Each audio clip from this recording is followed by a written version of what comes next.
പഞ്ചേന്ദ്രിയങ്ങളിലെ ഇന്ദ്രിയങ്ങളുടെ സംവേദന ക്ഷമതയനുസരിച്ച് അവൻ ഉൾക്കൊള്ളുന്ന അവന്റെ അനുഭൂതി അനുഭവമായി പരിണമിച്ച് അത് ശിരോകേന്ദ്രത്തിന്റെ നാഡീ സ്രോതസ്സുകളിൽ വളരെ കൃത്യമായി ആലേഖനം ചെയ്യപ്പെടുകയും ആവശ്യമായ സമയത്ത് അതേ ആലേഖനങ്ങൾ അവന്റെ ഇച്ഛാനുസരണം പുനരാവിഷ്കരിക്കാനും പുനർപ്രതികരിക്കുവാനും കഴിയുന്ന സ്വാഭാവികമായ ഇച്ഛാശക്തിയാണ് ഒരുത്തന്റെ ബുദ്ധിശക്തി. എന്നാൽ ഗന്ധം, ശ്രവണം, സ്പർശനം, രുചി, പ്രകാശം, നിറങ്ങൾ തുടങ്ങി അനേകായിരം സംജ്ഞകളിൽ കൂടി ദർശനം, സ്പർശനം, അനുഭവം, പരിചയം എന്നീ 4 ഘട്ടങ്ങളിൽ കൂടി കടന്നു പോകുമ്പോൾ ഒരാൾ ആർജിക്കുന്ന അറിവ്, അതാണ് ഒരു വ്യക്തിയുടെ ബൗദ്ധികമായ അറിവ്. ഈ ബൗദ്ധികമായ അറിവിനെ അയാളുടെ ഇച്ഛാശക്തിക്കും അയാളുടെ ദൈനംദിന ജീവിത ചംക്രമണത്തിനും അനുസരണമായി ഉപയോഗിക്കുവാനും പുനഃക്രമീകരിക്കുവാനും പുതിയതായി ലഭിക്കുന്ന ആശയങ്ങളെ അയാളുടെ നിലവിലുള്ള ആശയങ്ങളുമായി ഇണക്കി പുതിയ സന്നിവേശങ്ങളും സംവിധാനങ്ങളും പുനരാവിഷ്കരിക്കാൻ കഴിയുകയും ചെയ്യുമ്പോഴാണ് ബുദ്ധിശക്തി പ്രവർത്തനയോഗ്യമാകുന്നത്. ബുദ്ധിമാനത്തിന് നിർവചനമുണ്ടായപ്പോൾ അതിന് പരിഹാരമുണ്ടാകാമെന്നും അതേ നിർവചനത്തിൽ തന്നെ കണ്ടെത്തി. സർവചരാചരങ്ങളും ജനിക്കുന്നതിനോടൊപ്പം ആ ജനിക്കാൻ കാരണമായിട്ടുള്ള ഊർജ സ്രോതസ്സുകളും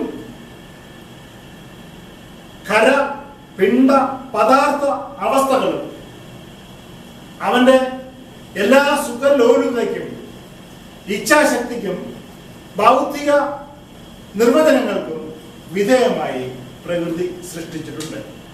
സർവചരാചരങ്ങളും ജനിക്കുന്നതിനോടൊപ്പം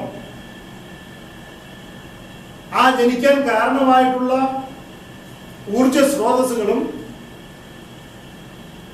ഖര, പിണ്ഡ, പദാർത്ഥ അവസ്ഥകളും അവന്റെ എല്ലാ സുഖലോലുതയ്ക്കും ഇച്ഛാശക്തിക്കും ഭൗതിക നിർവചനങ്ങൾക്കും വിധേയമായി പ്രകൃതി സൃഷ്ടിച്ചിട്ടുണ്ട്. ഈ സൃഷ്ടിക്കപ്പെട്ട പ്രകൃതി നിർമ്മിതമായ അവസ്ഥകളെ ഇച്ഛാശക്തിക്ക് വിധേയമായി ഭൗതികമായി ഉൾക്കൊള്ളാൻ കഴിയാത്ത അവസ്ഥയാണ് യഥാർത്ഥത്തിൽ ബുദ്ധിമാനം.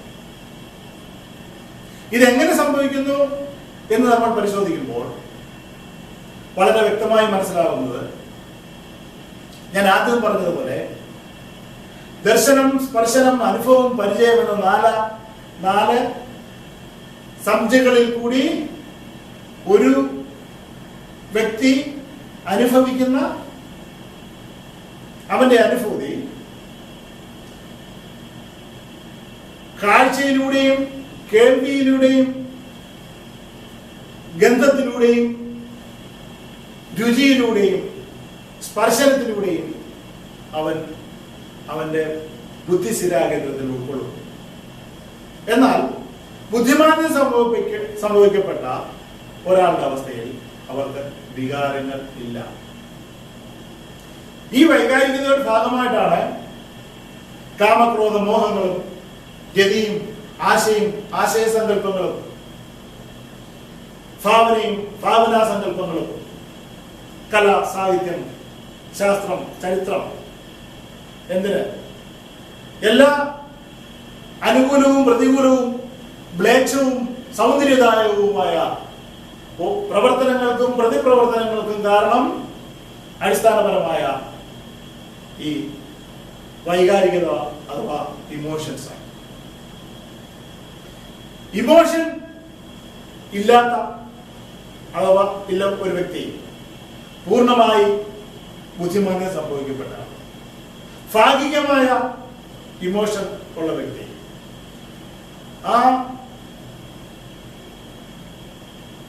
ഒരാൾക്ക് ആവശ്യമായ മൊത്തം വൈകാരികതയുടെ അഥവാ ഇമോഷന്റെ എണ്ണത്തിൽ നിന്ന് എത്ര വൈകാരികത അഥവാ എത്ര ശതമാനം എത്ര ഇന്റൻസിറ്റിയിൽ കുറവുണ്ടോ ആ കുറവിനെ ആസ്പദമാക്കിയാണ് അയാളുടെ ബുദ്ധിമാന്ദ്യത്തിന്റെ അളവ് പോലും നിശ്ചയിക്കപ്പെടുന്നത്.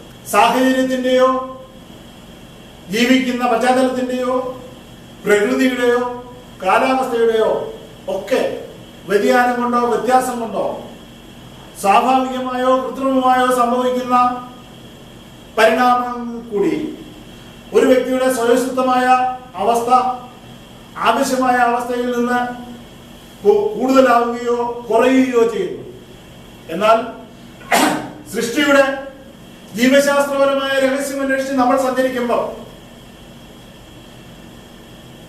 പ്രപഞ്ചോത്പത്തി മുതൽ ജീവശാസ്ത്ര പരിണാമത്തിന് നിഗൂഢതയുണ്ടായിരുന്നു. അത്തരം നിഗൂഢതയിൽ കൂടി അതിന്റെ പരിണാമ സിദ്ധാന്തത്തിൽ കൂടി അതിന്റെ പ്രത്യയശാസ്ത്രത്തിൽ കൂടി കാലാകാലങ്ങളിൽ ലഭ്യമായ അറിവുകളും അറിവുകോലുകളും ശുശ്രൂതന്മാരിൽ നിന്ന് ശ്രമിച്ച ശാസ്ത്ര സത്യങ്ങളും മൺമറഞ്ഞു പോയ മഹാത്മന്മാർ എവിടെയൊക്കെയോ കോറിയിട്ട ചിത്രശില്പങ്ങളും ഒക്കെ നമുക്ക് കാട്ടിത്തരുന്നത് അതിജീവിക്കലും ശക്തമായ ജീവിത സാഹചര്യത്തെ പുനരാവിഷ്കരിക്കുന്നതിന് ആവശ്യമായ ശാസ്ത്ര ചൂണ്ടുപലകകളുമാണ്.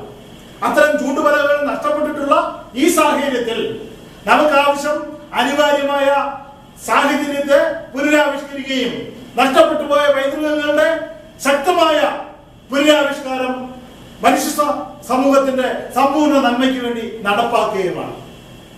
ഇത് സംഭവിക്കണമെങ്കിൽ ഒരു പക്ഷേ തത്വവിഷയമാകാവുന്ന ഒരു വിഷയമാണ്. വൈദ്യശാസ്ത്രവും ഔഷധശാസ്ത്രവും വേറിട്ട് കാണണം.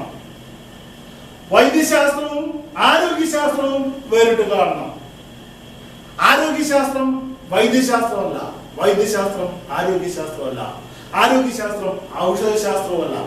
നിങ്ങൾക്കറിയാം, ഏകദേശം 250 വർഷത്തിനകത്ത് മാത്രമാണ് ആംഗലേയ വൈദ്യശാസ്ത്രം ലോകത്ത് പ്രചാരിച്ചിട്ടുള്ളത്. അത് ഉത്ഭവിച്ച സ്ഥലം മുതൽ നമ്മുടെ ഭാരതത്തിൽ ഇന്ത്യ മഹാരാജ്യത്ത് ആംഗലേയ വൈദ്യശാസ്ത്രം നിലവിൽ വന്നിട്ട് 100-ൽ താഴെ വർഷങ്ങൾ മാത്രമേ ആവുന്നുള്ളൂ. അതിന്റെ പൂർണ്ണരൂപ പരിണാമത്തിന് വിധേയമായ അവസ്ഥ അങ്ങ് വൈദേശിക സംസ്കാരത്തിൽ അഥവാ സാഹിത്യത്തിന്റെ സംസ്കാരത്തിലേക്ക് എത്തിച്ചേർന്നിട്ടുള്ളപ്പോഴും അവർ പണ്ടെന്നോ നമസ്കരിച്ച അവസ്ഥയാണ് ഇന്നും ഉപയോഗപ്പെടുത്തുന്നത്. ഇതിന് മാറ്റം വരണം. ഒരു ശരീരത്തിലേക്കുന്ന ഒരു മുറിവുകളും ഒരൗഷധം കൊണ്ടും ഉണക്കാൻ കഴിയില്ല. മറിച്ച് ആ മുറിവ് ഉണക്കണമെങ്കിൽ ആ ശരീരം സ്വയം അത് ഉണക്കണം. സ്വയം ഉണക്കാൻ ശ്രമിക്കുമ്പോൾ അവിടെ സംഭവിക്കുന്ന പ്രതിബന്ധങ്ങളായ ബാഹ്യമായ ഇടപെടലുകൾ, അതായത് ഏതെങ്കിലും പൊടിപടലങ്ങൾ, ഏതെങ്കിലും ബാക്ടീരിയകൾ, ഇതൊക്കെ സംഭവിച്ച് അവിടെ കേടുണ്ടാക്കുക. ആ കേടുണ്ടാക്കുന്നതിന് ഒരു ബാഹ്യ കവചം സൃഷ്ടിക്കൽ മാത്രമാണ് എല്ലാ ഔഷധങ്ങളും എല്ലാ കാര്യങ്ങളിലും ഏത് ജീവിയിലും പ്രവർത്തിക്കുന്നത്. ഈ കവചം സ്വയം സൃഷ്ടിക്കപ്പെടാൻ പ്രകൃതി ഒരുപാട് നിയമങ്ങൾ അനുശാസിച്ചിട്ടുണ്ട്. ഈ നിയമങ്ങളെ ഉൾക്കൊണ്ട് ജീവിക്കുന്ന ഒരാൾക്ക് കൃത്രിമമായ പദാർത്ഥം ആവശ്യമില്ല. ഞാൻ ആദ്യം പറഞ്ഞു, ഔഷധശാസ്ത്രത്തിന് ആദ്യം കൊടുക്കേണ്ട പ്രസക്തി ആംഗലേയ വൈദ്യശാസ്ത്രം മാത്രമല്ല. ആംഗലേയ വൈദ്യശാസ്ത്രം അഥവാ അലോപ്പതിക് മെഡിസിൻ എന്ന് പറയുന്നത് ഓഫ് കോഴ്സ് തള്ളി പറയാനുള്ളതല്ല. എന്നാൽ അടിയന്തര സാഹചര്യങ്ങളിൽ, അപകടഘട്ടങ്ങളിൽ ഒക്കെ ജീവൻ രക്ഷാർത്ഥം ഉപയോഗപ്പെടുത്താവുന്ന ധാരാളം നല്ല വശങ്ങളുണ്ട്. എന്നാൽ പൈതൃകവും ജനിതകവും പ്രകൃതിജന്യവുമായ പല അവസ്ഥകളിലും ജനിച്ച് വൈകൃതങ്ങളായ രൂപങ്ങളോടുകൂടി നമ്മുടെ സമൂഹത്തിന്റെ നല്ലൊരു ഭാഗം ജീവിക്കുന്ന നല്ലൊരു ശതമാനം അംഗവൈകല്യവും മാനസിക വൈകല്യവുമുള്ള അഥവാ ബുദ്ധിവൈകല്യവുമുള്ള സാധാരണ മനുഷ്യരെ എടുത്താൽ അവരനുഭവിക്കുന്ന സാമൂഹ്യമായ യാതന, അതിനേക്കാളുപരി അവരുടെ അറിവില്ലായ്മയിൽ കൂടി അവരുടെ അനന്തര തലമുറയിലേക്ക് എത്തിച്ചേരുമ്പോൾ ആ തലമുറ തന്നെ ഇല്ലാതാവുന്ന അവസ്ഥ, അത്ര ദുഃഖകരമായ അവസ്ഥയിൽ നിന്നുകൊണ്ട് ഇതിന് പരിഹാരമുണ്ടോ എന്ന് അന്വേഷിക്കുമ്പോൾ എനിക്ക് തീർച്ചയായിട്ടും നിങ്ങളോട് പറയാൻ കഴിയും, സമൂഹത്തിനോട് പറയാൻ കഴിയും, ലോക മനസാക്ഷിയോട് പറയാൻ പറ്റും, അതെ ഉണ്ട്. അതിന് നിങ്ങൾ തിരിച്ചറിയണം. ശാസ്ത്രത്തെ, ആധുനിക ശാസ്ത്രത്തെ അല്ല. ശാസ്ത്രം ആധുനികമെന്നോ പൗരാണികമെന്നോ അത്യന്താധുനികമെന്നോ ഇല്ല. മനുഷ്യ ഭൂമി ഉണ്ടായ കാലം മുതൽ, പ്രകൃതി ഉണ്ടായ കാലം മുതൽ, ജീവജാലങ്ങൾ ഉണ്ടായ കാലം മുതൽ അതാത് കാലഘട്ടത്തിലെ ശാസ്ത്രങ്ങൾ ഉണ്ടായിട്ടുണ്ട്. ഭാരതത്തെ സംബന്ധിച്ച് പറയുമ്പോൾ വേദകാലഘട്ടത്തെ കുറിച്ചാണ് പലരും പറയുന്നത്. ഈ വേദകാലഘട്ടത്തിന് മുമ്പ് കാലഘട്ടം ഉണ്ടായിരുന്നില്ലേ? അന്ന് ആരും ആരോഗ്യപരമായി ജീവിച്ചിരുന്നില്ലേ? ആധുനിക കാലഘട്ടത്തില് ആംഗലേയ വൈദ്യശാസ്ത്രം വന്നതിന് മുമ്പ് ആരും ജീവിച്ചിരുന്നില്ലേ? വന്നതിന് ശേഷം ആരോഗ്യത്തിൽ സമ്പൂർണ്ണ സുരക്ഷ നമുക്ക് ലഭിക്കുന്നുണ്ടോ? ഇത്തരം ആത്മപരിശോധന നമ്മൾ തമ്മിൽ ആവശ്യമാണ്. അഥവാ എന്റെ ഗവേഷണത്തിന് ഞാൻ ഉപയോഗപ്പെടുത്തിയ അന്തർലീനമായ എന്റെ ഇച്ഛാശക്തിയും ആ തരത്തിലാണ് ഞാൻ ജനിപ്പിച്ചത്. ഇവിടെ വൈദ്യശാസ്ത്രം എന്നാൽ ആംഗലേയ വൈദ്യശാസ്ത്രം എന്ന് മാത്രമല്ല, ആയുർവേദം ഭാരതീയ വൈദ്യശാസ്ത്രം, യുനാനി മധ്യപൂർവേഷ്യൻ രാജ്യങ്ങളിൽ നിന്ന് പ്രചാരത്തിൽ വന്ന വൈദ്യശാസ്ത്രം, സിദ്ധവൈദ്യം ദ്രാവിഡ സംസ്കാരത്തിന്റെ അത്യുന്നതമായ കണ്ടെത്തലാണ്.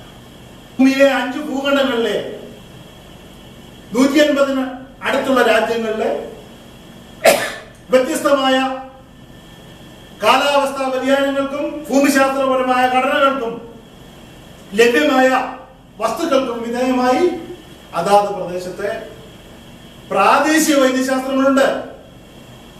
ഈ പ്രാദേശിക വൈദ്യശാസ്ത്രത്തിന് ആരോഗ്യശാസ്ത്രത്തിൽ കൊടുക്കാവുന്ന ശക്തി, ലഭ്യമാകുന്ന അളവ്, അതിൽ നിന്ന് കിട്ടുന്ന റിസൾട്ട്, ഇതിന്റെ തോത് ആധുനിക വൈദ്യശാസ്ത്രവും ആധുനികമായ ലഭ്യമായിട്ടുള്ള അളവുകോലുകളും അനുസരിച്ച് വളരെ വലുതാണ്. ഒരറിവിനെയും അറിഞ്ഞുകൊണ്ടോ അറിയാതെ കൊണ്ടോ തമസ്കരിക്കേണ്ടതല്ല.